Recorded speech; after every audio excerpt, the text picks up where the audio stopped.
Okay, Emily, here we are at the Iowa State Fair. Here we are at the Iowa State Fair. I'm curious, what's your first and earliest memory? Well, you know, we didn't get out of town a lot when I was growing up. We were kind of, well, tenant farmers. You heard me say a little bit about that. And then my dad bought a little farm down there by Davis City, and we moved over there and so on. But we didn't do too much traveling. But my first memory was coming up here when I was in high school. And we slept in the back of an old pickup truck with a canvas stretched over the top of it, and stayed overnight. It was a big experience. That was kind of a wow, you know, all the stuff we could see coming out of down there in the hills, if you will. And what was the big attraction then? Well, everything was big. You know, I suppose as a youngster going to the Midway was a big deal. This grandstand here. You know, the races was exciting, and seeing all the new farm machinery. You know, go over here, and it still goes on, and they got all this display of about everything you could think of to farm with, and we didn't have a lot of fancy equipment, so I enjoyed going and seeing that. And then going through this building over here, where they got about everything else you can think of. A hot tub. The hot tub. We didn't have a hot tub. Well, it seemed like it after you put up baled hay all day or something. You needed a hot tub, maybe. But that's right. Did you and your family ever enter any contests or show any cattle? Or? Not here. I did show a calf at the county fair one time, and had that experience. But no, you know, your dad wasn't into that too much. But I did show a 4-H calf one time. What's the big attraction to the fair? Why do you think so many Iowans love it? You know, it's a little bit of everything, and it's country, it's urban, it's city. You come here, and it's a cross section of our state, but actually it's a cross section of this great country. We're out here in the middle. You know, we're between the two great rivers, the Missouri and the Mississippi. We're kind of the belt buckle of the country, if you will. You want to think of it in those terms. And people have a lot of pride, and they want to learn, and they want to do things new. And I think you'll find a lot of Iowans are going out on Google and seeing what's going on and so on, and as I do. And it's a very good thing. And I've watched the revamping and the upgrading of this fairgrounds since I've been in public service.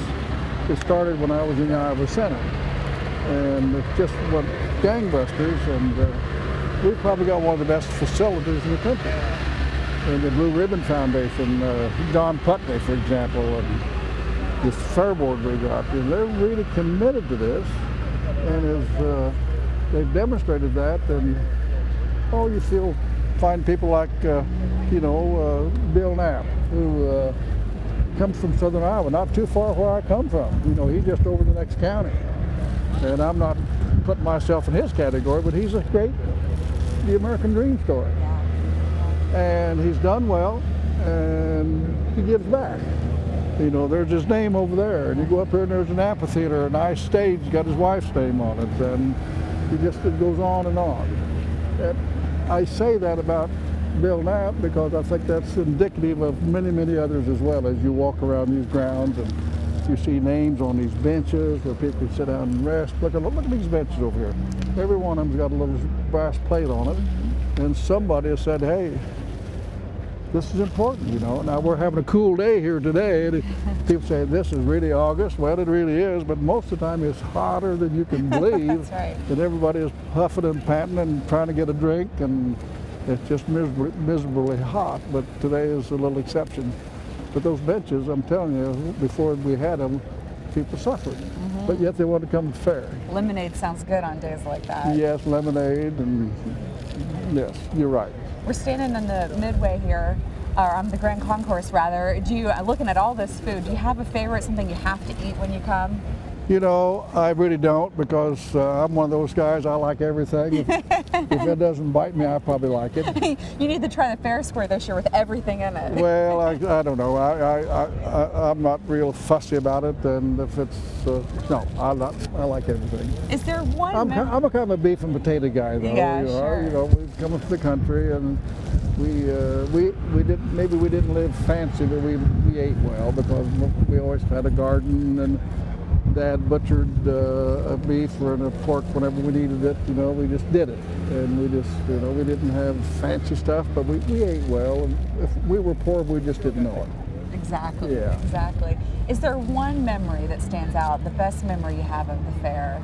You know, I think my best memory of the fair is when I came into the legislature and I went out to the 4-H building, and I saw that we have all these crafts and things in this state, whether it's Amana colonies or, you know, the many different things. We have a lot of ethnic history here, and so they were showing all these crafts, these different places and so on, and we didn't have a place to do it. And so I was in the legislature, and so we went to work, and that first building down, it's called, I think, the Elwell, but that was a tourist building to start with.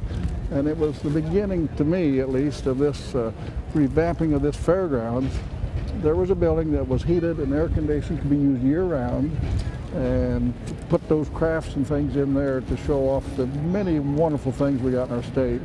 And then a guy like Putney and the Fair Board and others came along, and the Blue Ribbon Foundation, and like we've talked about, and it just took off. And I think that's my favorite memory, that we got a wonderful fair. Iowa loves it, and I think it's going to stick around for a long time. I think you're right on that, Congressman. Thank you so much for your time. Oh, you're welcome. Appreciate your help. Have a great day. Okay, you too.